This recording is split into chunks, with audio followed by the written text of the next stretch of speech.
Baik, Assalamualaikum warahmatullahi wabarakatuh. Perkenalkan, nama saya Ali Munajat dengan NIM 112211661. Di sini saya akan meneruskan tugas dari Bapak Halipi ya, untuk pemenuhan nilai UTS dengan mata kuliah Studi Kelayakan Bisnis. Nah, tugasnya ngapain sih? Nah, di sini kita semua termasuk saya ya, diberikan tugas untuk mereaction atau memberikan komentar terhadap video di YouTube ya, di laman YouTube yang dimana linknya telah di-share di e-kampus. Tapi sebelum kita bahas videonya atau berkomentar videonya, alangkah baiknya saya memakai almet kebanggaan saya terlebih dahulu. Karena apa? Karena UTS. Karena nuansanya masih UTS ya, jadi kita memakai almet terlebih dahulu. Baik, saya akan memakai almet terlebih dahulu.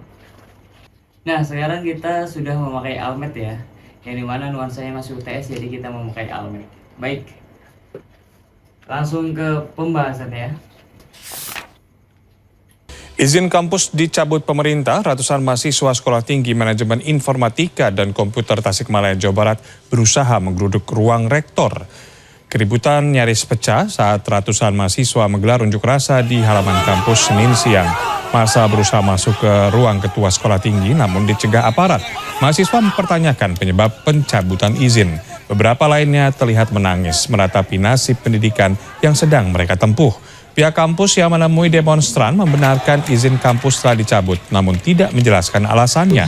Pihak kampus mengklaim tengah berusaha agar para mahasiswa ini bisa melanjutkan kuliah di sekolah tinggi lain sehingga bisa lulus dan menerima ijazah yang diakui Kemendikbud Ristek.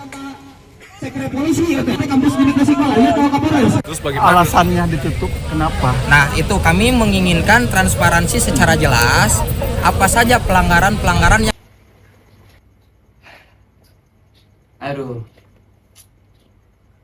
Jadi kasus ini tuh menarik ya, karena menyangkut dunia pendidikan, apalagi kita notabene sebagai mahasiswa, jadi sangat dekat dengan kita, relate dengan kita ya.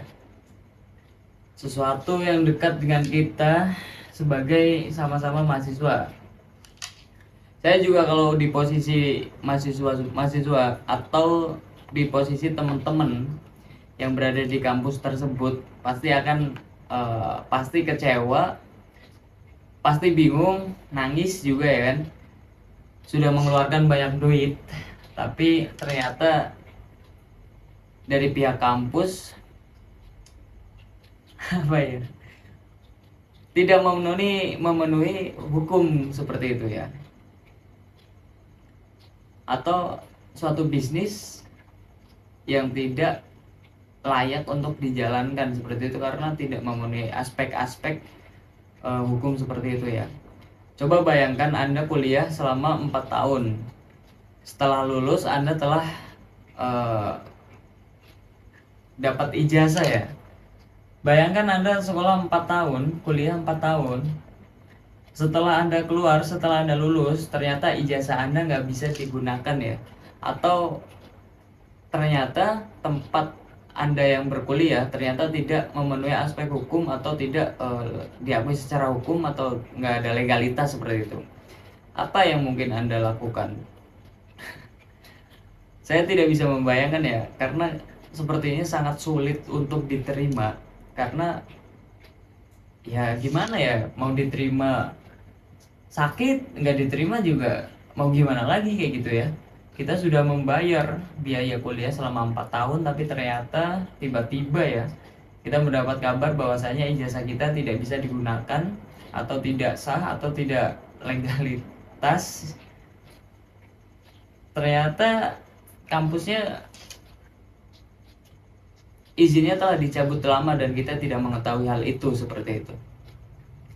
Jadi kalau saran saya nih buat teman-teman ya, yang baru lulus SMA atau mau melanjutkan ke jenjang pendidikan yang lebih tinggi, teman-teman bisa survei terlebih dahulu atau bisa menanyakan ke pihak kampus atau mungkin searching ya, tapi kalau saran saya seperti itu. Jadi apa sih hal yang pertama yang harus kita lakukan? Kita harus survei, yang dimana bertujuan untuk apa ya, sedia payung sebelum hujan. Jadi ketika kita mau masuk nih, kita menanyakan kelegalitasannya, terus gimana izin-izinnya seperti itu. Jadi nanti ketika kita kuliah selama 4 tahun, kita sudah tidak ada pikiran-pikiran yang dimana oh ini kampus legalitasnya masih bisa dipercaya nggak ya, atau masih memenuhi aspek-aspek hukum nggak ya, masih memenuhi aspek-aspek bisnis nggak ya, ataupun Anda teman-teman bisa cek juga ini izin berjalannya usahanya masih berlanjut atau enggak ya. Jangan sampai Anda kuliah 4 tahun tapi ternyata ijazah Anda nggak bisa digunakan seperti itu. Karena apa? Karena mungkin teman-teman kuliah itu karena hanya mengandalkan temennya seperti itu ya, atau mengandalkan saudara, atau mengandalkan pacarnya mungkin ya entah siapa itu, pokoknya Anda jadi percaya satu sama lain. Nah itu menurut saya tidak dibenarkan. Karena kenapa? Karena ketika Anda terlalu percaya dengan orang lain, mungkin sama halnya dengan yang kasus seperti tadi ya, mungkin Anda akan merasakannya seperti itu. Nggak cuma di dunia pendidikan ya, mungkin di dunia bisnis lain atau di bidang lain ya. Jadi saran saya, bukan saran saya ya, lebih ke teori sih ya. Jadi jangan terlalu percaya, entah itu ke teman, bahkan ke teman dekat sendiri atau saudara pun kita ya, jangan terlalu percaya. Karena mungkin kepercayaan yang berlebihan juga tidak baik ya, seperti itu ya. Mungkin kita contoh satu di dunia pendidikan, mungkin hampir sama kayak gini. Ketika kita mempercayai seseorang atau mempercayai teman atau mempercayai teman kita kayak gitu ya. Kamu kuliah di mana sih mas? Oh misalkan di UPB.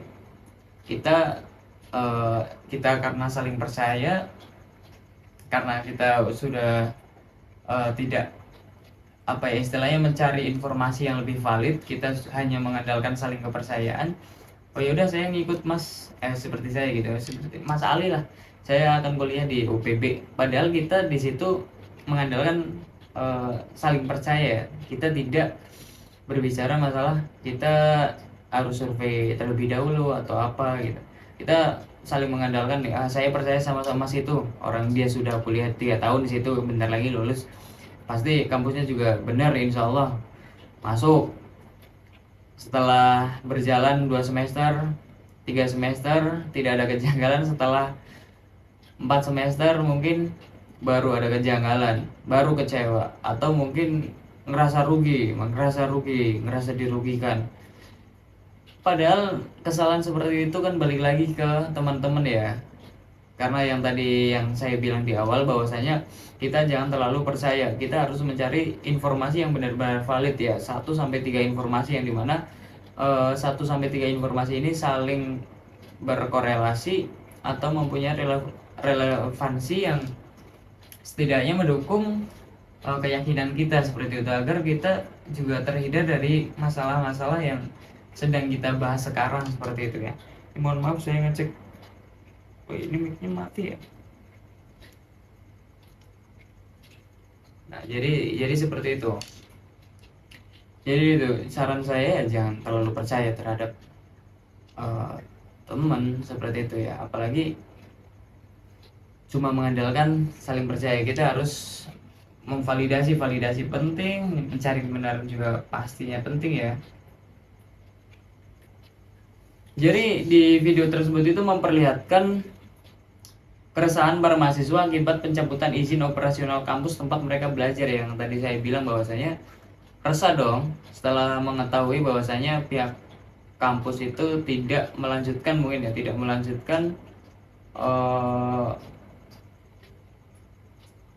izin prakteknya atau bisnisnya tidak diakui dengan benar gitu. Ya artinya kegiatan belajar mengajar ya menjadi tidak sah dong secara hukum, dan ijazah pun bisa tidak diakui. Dari sisi bisnis ini juga sangat fatal ya. Lembaga pendidikan sebenarnya merupakan bentuk bisnis jasa yang menjual layanan pendidikan. Ketika izin dicabut berarti produk jasa yang ditawarkan menjadi tidak legal. Disinilah pentingnya kita mempelajari aspek hukum nih.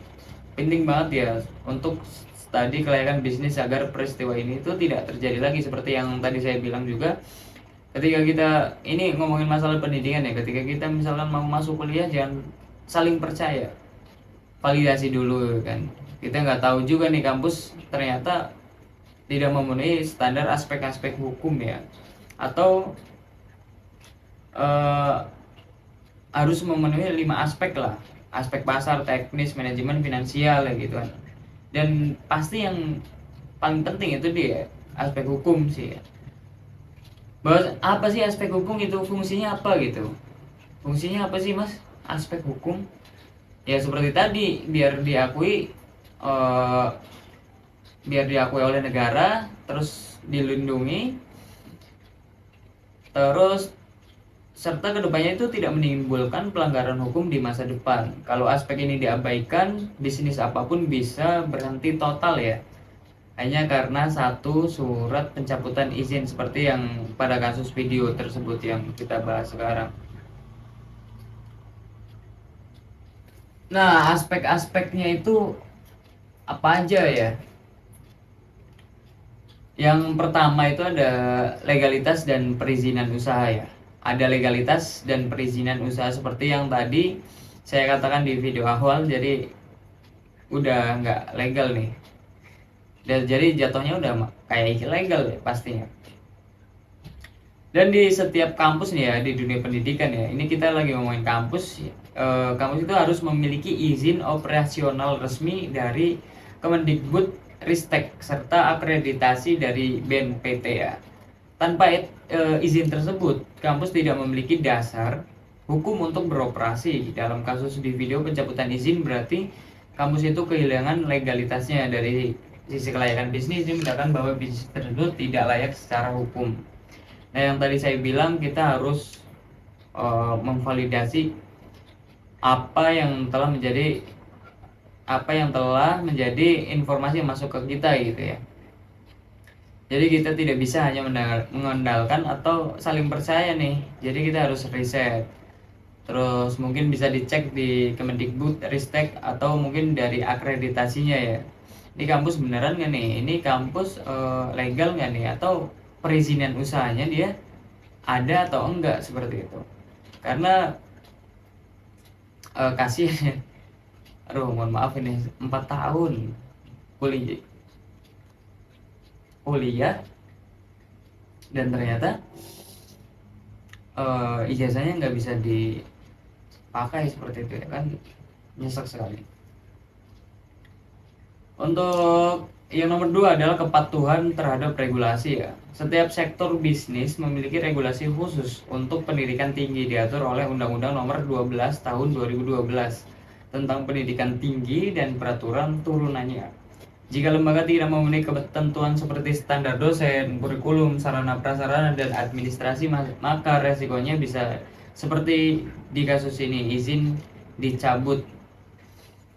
Jadi selain hukum, selain legalitas yang tadi, dan tentunya seperti sarana dan prasarana mungkin ditinjau layak atau enggak, terus seperti standar dosennya, terus sudah memenuhi kurikulumnya, terus administrasinya seperti apa. Kalau misalkan sudah layak, mungkin dari segi pemerintah juga akan memberikan izin usahanya ya. Oke, baik, berarti ini layak nih, karena ini kan ngomongin bisnis yang dimana ini di dunia pendidikan ya, arahnya juga ke masa depan bangsa seperti itu ya, bukan main-main seperti itu.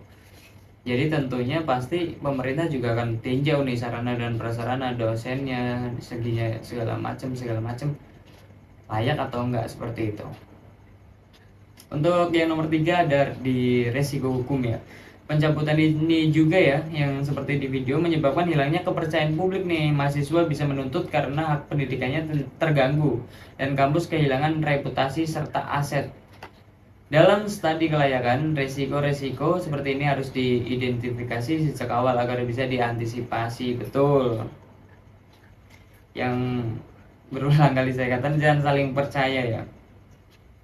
Apalagi kalau kasusnya sudah seperti ini ya, apalagi sudah masuk berita atau laman YouTube seperti ini, pasti kedepannya juga, aduh, kepercayaan masyarakat, kepercayaan publik juga, aduh, nggak usah kuliah di sana lah. Kemarin ada kasus kayak gini. Terus kemarin juga kayaknya izinnya pernah dicabut, mungkin bisa di di lain waktu ya. Akan terjadi hal seperti itu pasti. Terus ya pasti reputasinya hilang seperti itu ya. Reputasinya pasti hilang. Jadi harus diidentifikasi dari awal ya. Mungkin latar belakangnya, backgroundnya seperti apa. Atau nomor 4 ya, lanjut nomor 4. Kontrak dan perlindungan konsumen. Mahasiswa adalah konsumennya pendidikan ya. Mereka sudah membayar biaya kuliah, jadi lembaga pendidikan punya kewajiban hukum untuk memberikan layanan yang sah. Jika izin dicabut, seharusnya ada tanggung jawab hukum, misalnya pengembalian biaya atau pemindahan mahasiswa ke lembaga lain. Jadi seperti itu untuk nomor 4 ya, kontrak dan perlindungan konsumen. Ya pasti, aduh, kalau misalkan duitnya dibalikin semua, mungkin dari kita ngambil rata-rata mahasiswa, mungkin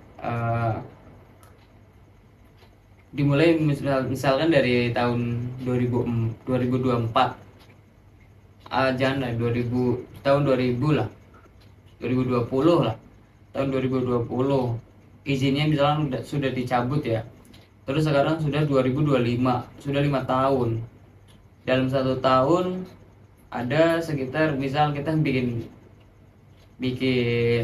yang pendek aja ya, sedikit lah, di 1000 kali 5, 5.000 kalau semisalkan 5.000 mahasiswa ini sudah sampai lulus, sekitar, semisal kita bikin sedikit aja 50 juta, nyampe gak ya 50 juta? 50 juta kali berapa ribu mahasiswa dikali 5 tahun. Kalau misalkan diizin cabutnya yang tadi saya bilang mungkin di 2020, kita ambil itu aja kalkulasinya. Itu kalau semisal kita balikin ke mahasiswanya ya, dari mana duitnya? Apalagi kalau misalkan duitnya udah dipakai kan ya. Atau mungkin pemindahan mahasiswa ke lembaga lain. Ya kalau lembaga lainnya mau kan. Setiap lembaga atau setiap kampus kan memiliki kebijakannya masing-masing, ataupun pasti ada kuotanya kan. Gak mungkin dong, gak bisa langsung dipindahkan. Terus yang nomor 5 adalah kepastian hukum dan perubahan regulasi. Dalam bisnis apapun ya, termasuk pendidikan seperti yang kita bahas, regulasi bisa berubah sewaktu-waktu. Studi kelayakan yang baik harus punya skenario cadangan bagaimana kalau aturan berubah atau izin tidak diperpanjang. Nah, seperti itu. Mungkin jadi beban atau mungkin jadi pikiran, atau mungkin tetaplah pasti harusnya ada manajemen resiko bisnis yang dimana bikin skenario yang dimana yang tadi dibilang ya, bagaimana kalau aturan berubah atau izin tidak diperpanjang. Kan repot kalau misalkan kita tidak mempunyai plan B yang bisa dijalankan setelah plan A gagal, seperti itu ya. Ais, ngeri kali kita membahas masalah kampus ya. Saya membayangkan bahwasanya kita sekolah 4 tahun dan ketika kita lulus ternyata ijazahnya tidak berguna. Udah seperti lagunya Iwan Fals ya, Sarjana Muda. Tapi kalau yang ini benar-benar ijazahnya tidak berguna. Kalau di lagu kan tidak bergunanya karena kita resah mencari kerja, dan sekarang lowongannya yang kita tahu lowongan pekerjaan kan susah ya. Dan ditambah apalagi kalau misalkan kasusnya seperti ini ya, ini bukan nggak berguna lagi ya. Kayak udah sekelas kertas yang buat apa, nganuin gorengan ya. Kalau kita menilai dari aspek hukum nih ya, bisnis kampus dalam video ini tidak dilayak dijalankan karena yang di video tersebut ya, izin izin operasionalnya sudah dicabut. Terus tidak ada kepastian hukum bagi mahasiswa. Terus potensi sengketanya hukumnya tinggi pasti. Namun kasus ini tidak bisa jadi pelajaran penting untuk kita semua, terutama bagi pelaku usaha ya. Ini bisa jadi pelajaran penting.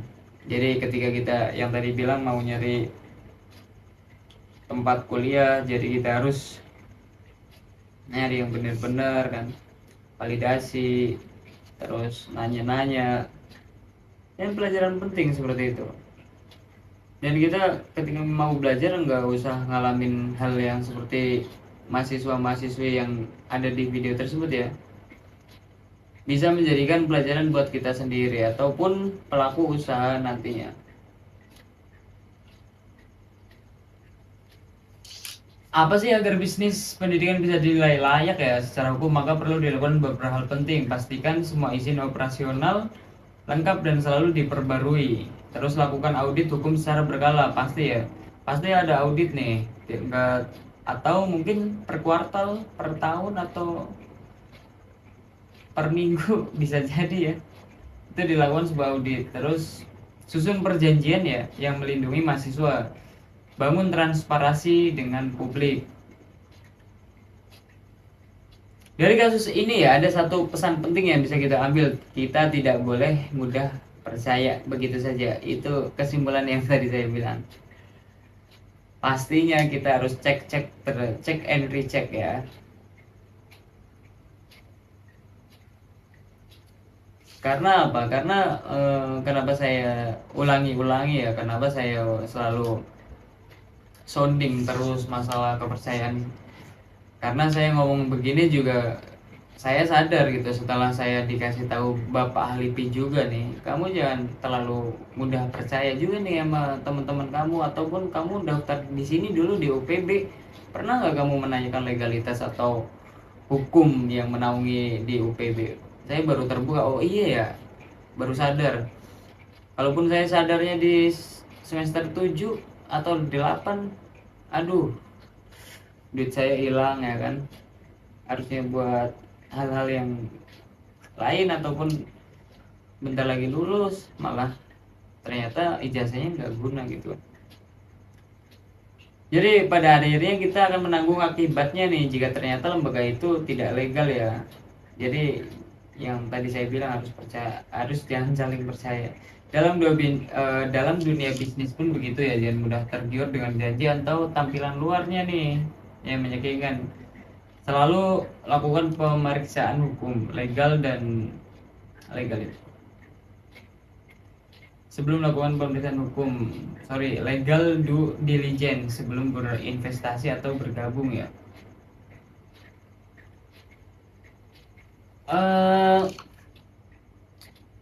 Dari video tersebut ya, mungkin dari analisis kita bisa menyimpulkan bahwa kelayakan bisnis tidak hanya diukur dari keuntungan, tetapi juga dari kepatuhan terhadap hukum. Cakep, masuk. Kasus pencabutan izin kampus menjadi contoh nyata bahwa aspek hukum adalah fondasi utama dalam keberlangsungan usaha. Semoga pembahasan ini menjadi pelajaran bagi kita semua untuk lebih bijak ya. Seperti itulah. Jadi yang tadi saya bilang, jangan percaya sama temen yang terlalu percaya, jadi kita juga nantinya yang repot. Kalau semisal kita berada di posisi yang berada di video tersebut ya, bayangin aja dulu sekolah 4 tahun ya, sekolah 4 tahun nih, ternyata habis lulus yang niatnya kita untuk mencari kerja atau mencari pengakuan lah, bukan pengakuan di dunia nyata, di dunia nyata iya, tapi maksudnya kayak syarat kerja kan kebanyakan S1. Ternyata pas dicek pihak kampusnya sudah ilegal, izinnya udah dicabut. Kita juga yang rugi nantinya seperti itu ya. Jadi semoga kita menjadi orang-orang yang tidak mudah percaya, dan tentunya kita yang tidak malas untuk check and reset gitu. Gunanya ya seperti ini. Jadi sangat bermanfaat ya kalau kita misalkan melakukan sebuah check and reset, studi banding, ini kampusnya seperti apa nih, backgroundnya seperti apa nih, seperti itu ya. Semoga yang di video nih, yang dialami teman-teman kita juga